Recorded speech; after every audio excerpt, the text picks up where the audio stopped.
Yes, I'd like room 207, please. 207? Yes. One moment. Okay.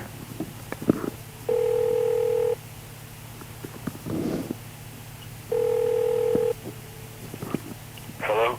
Hello, my name is Steve Harris. I'm calling from Japan. Yes. What's happening, guy? Hi, are you, double... This is Axl. Hi, Axl. Hold on, let me get a cigarette. Okay.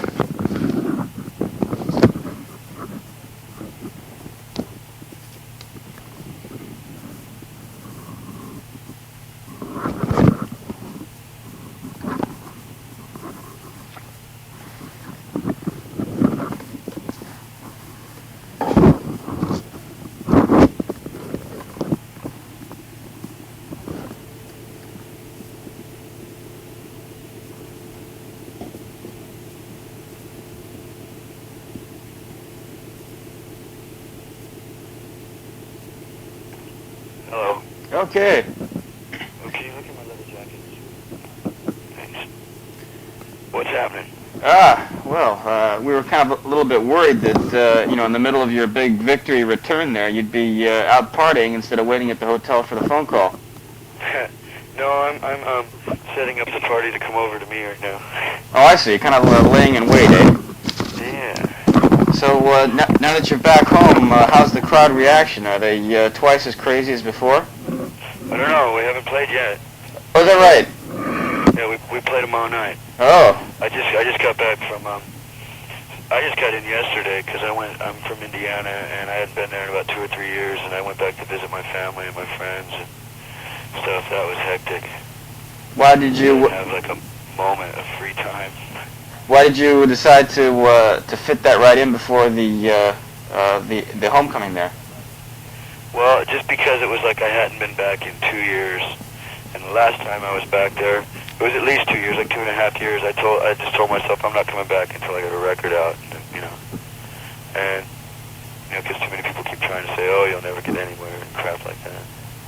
Was this? So I finally said, okay, I got 3 days. I can go back and just see what it's like for 3 days. And it was great. It was great. Had you always been known as the town rock and roller back then? A bit, yeah, a bit. But you have to remember that in Indiana, people are real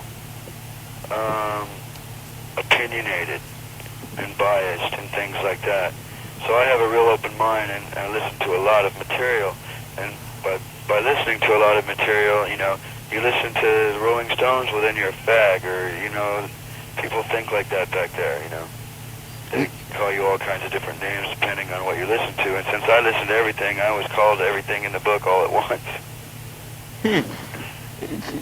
Things were still that way even when you were growing up, but you're not that old. No, I'm like 25. I'll be 26 in February.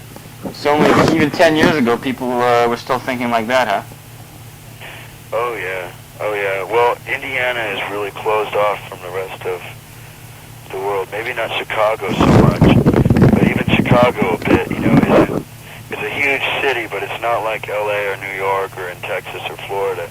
It's like the Midwest likes to just keep itself to itself, and everybody else has a problem. That's how they look at it.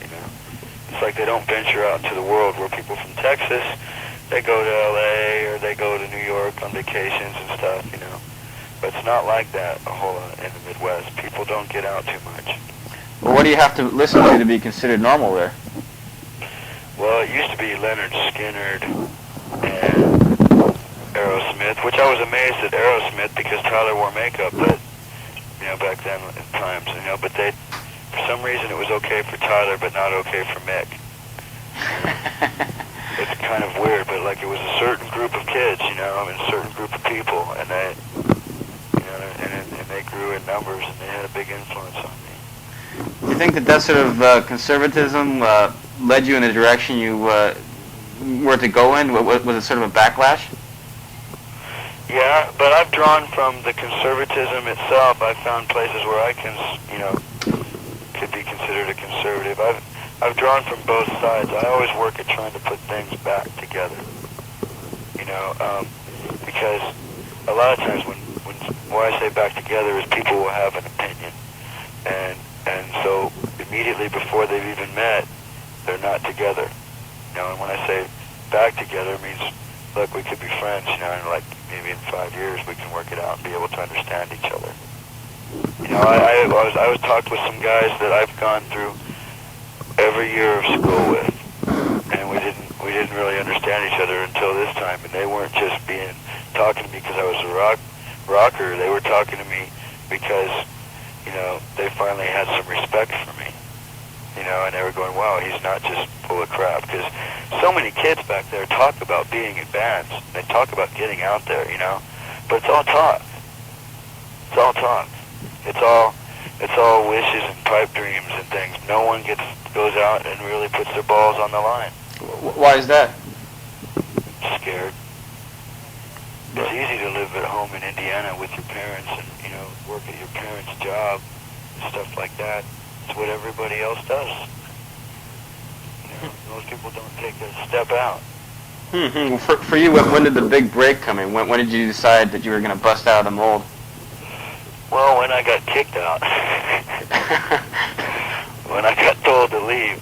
I got told, cut your hair, and I said, no. He said, go. I said, I'm leaving. You know, but that was like when I was 16. But now when my dad is one of my closest friends I have, it's taken us 10 years to build up that kind of relationship again, you know. But we've worked at it little by little, and it didn't start happening just because of my band. It didn't just happen this year. It's, you know, it's been coming back together over the last 5 years. Well, you're being his son. He must surely understand your rebellious spirit, because I'm sure that exists in him as well.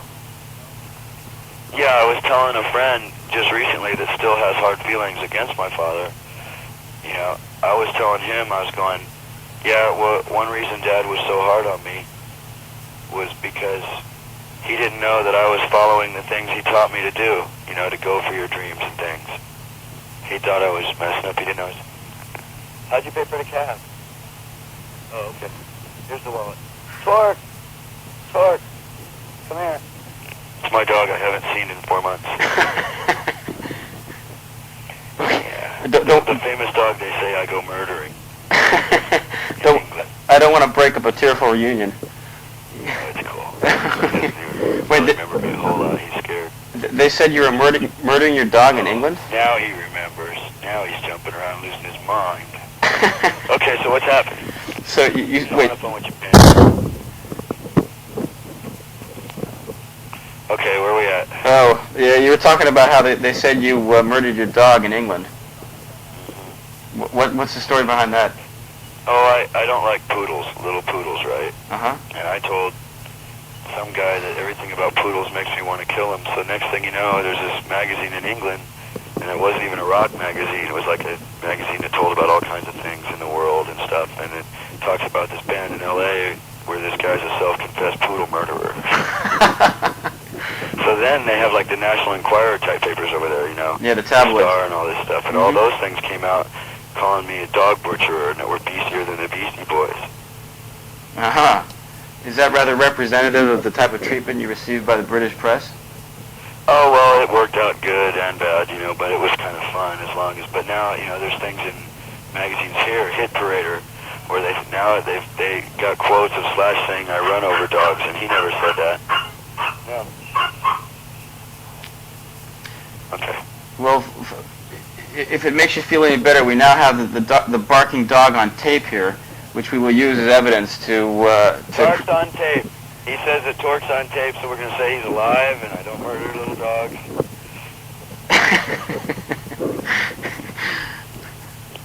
See, Torque is like, I found out weird. I had this little dog, right? And I got him when he was just really, really little. And my father was explaining how he imprinted off me. You know, because he never imprinted off other dogs and things. So he thinks he's a person. And all the rockers like him around. It's funny, everybody hates little dogs, but this dog is like a party dog. He's funny. He's your Spuds McKenzie. Yeah. Well, Spuds is a girl and has had puppies. That's a big lie. Getting back to England here, your success there was rather phenomenal. As a matter of fact, among the current wave of LA bands, perhaps you stand out as the most successful band in England, having done... I guess you started the Marquee and went to